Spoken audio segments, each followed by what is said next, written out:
Okay, everybody, move aside, out of my way. Best friend coming through. That would be me. And you? Don't make a habit of that, okay? There are other ways of getting attention, you know? I'll try to remember that. All right. And I was right behind you if you needed me. I had you covered.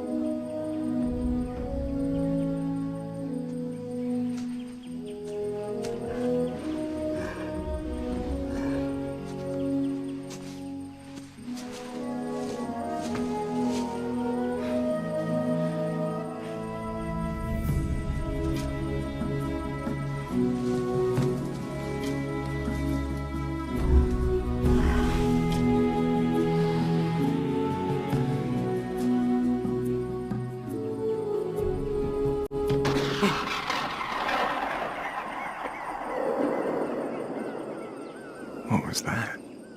Hey, it wasn't me, I swear. Okay, maybe it was. Everyone, let's move.